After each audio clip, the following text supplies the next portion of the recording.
Oh no, you're falling. All right, we're doing a really, really quick video today because I'm full of allergies and I hate it. This is a pattern that I saw at a fabric store in Skowhegan, Maine, last time I was up there. It's kind of for like a Outlander style shawl, and I say Outlander style because it's plaid. We're gonna take 1.25 yards of fabric, and you're gonna stitch 1 inch-ish in around the whole thing, and then you're gonna fray the edges, and ta-da, you have a shawl. So let's go. You're strapped to my chest right now. We're trying something new with a new tripod. Woo! Is that gonna work? Maybe. Normally do a back stitch to start off, but I'm not going to this time because I'm just stitching around the whole thing and I should eventually wind up back here anyway. Let's go.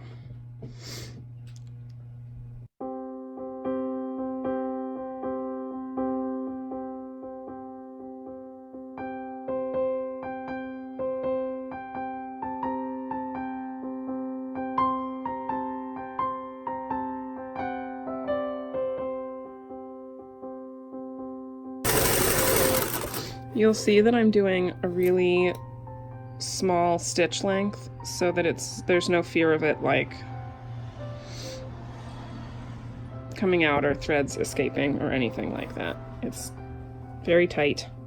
I'd like you guys to be able to see what I'm sewing while I'm sewing it.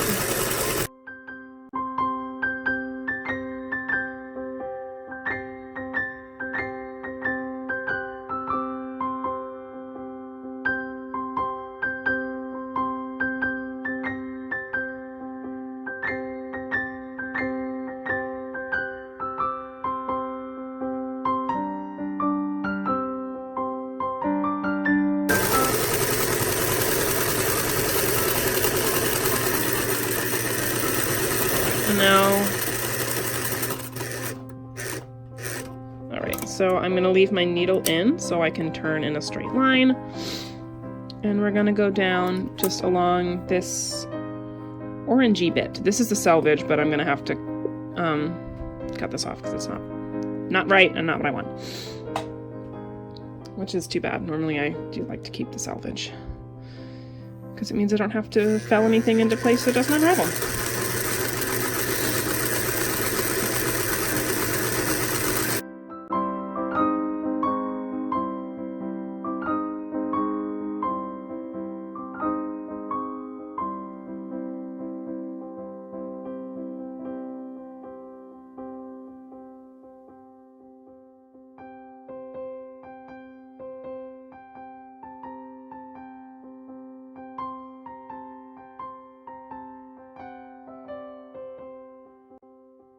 And I'm out of bobbin.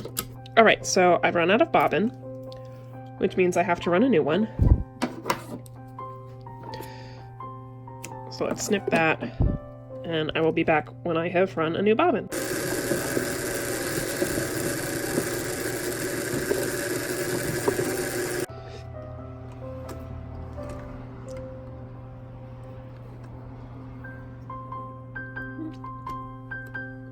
I got a little tangled here. What is happening?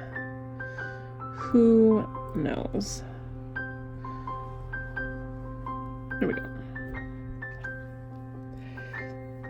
So I normally do a back stitch to start, and just because I did run out of bobbin here, I'm going to do a little bit of a back stitch and then keep going where I left off,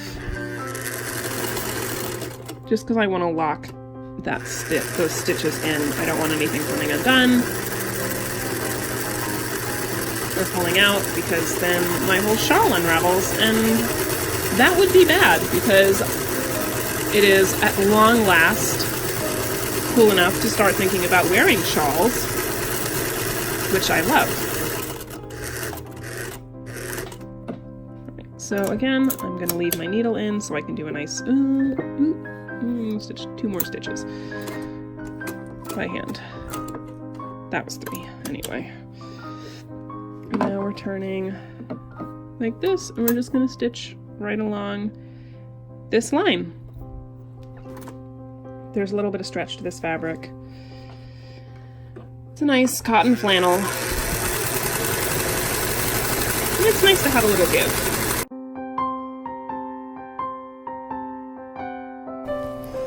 Of course, being from Maine, where wearing plaid flannel is basically a cultural pastime, I don't think anyone that knows me is actually all that surprised by the fact that I chose to make a shawl out of plaid flannel.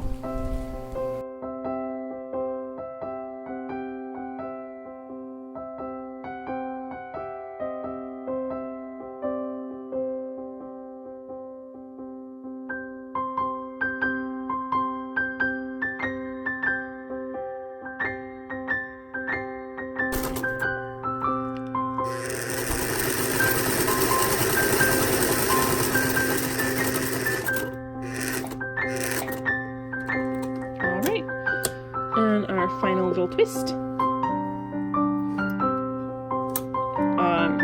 When I'm twisting, I'm leaving the needle in so I have a fixed point, lifting the foot and twisting the fabric.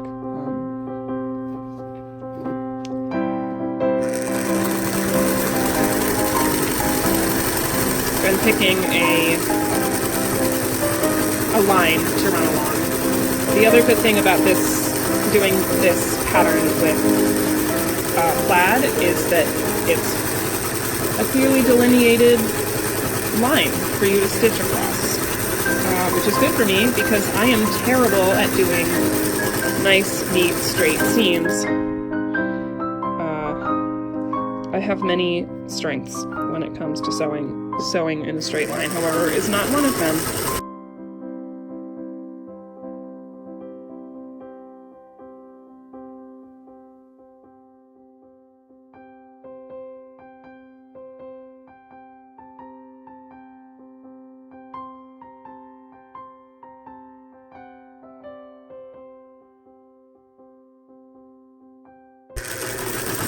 Alright, I am almost done, and now I have met my first seam right here. I am going to just roll back stitch. Boop, boop, boop. And we're done with the sewing part, and I will see you when I have frayed the edges. See you in a minute. Just to make the job of fraying easier, I'm making little snips on the fringy parts so that it's easier to fray. Jasper agrees with me. Really, he just wants to go out into the greater, wider world.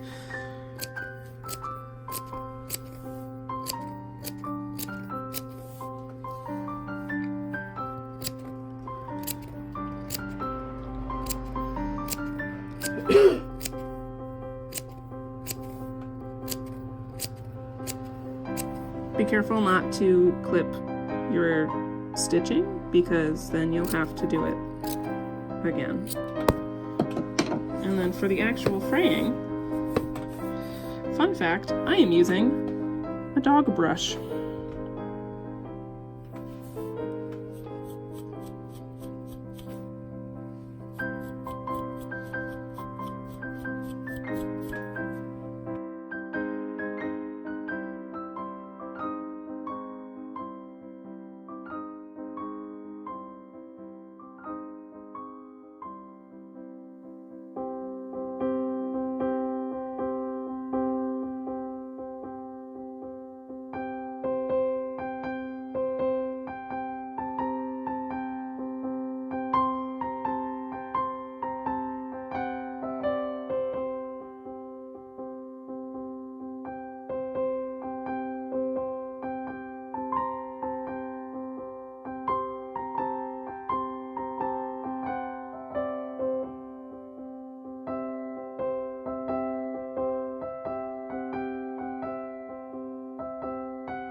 all done. Edges frayed. Give it a little triangle fold. We can be babushka, or we can be just normal and comfy.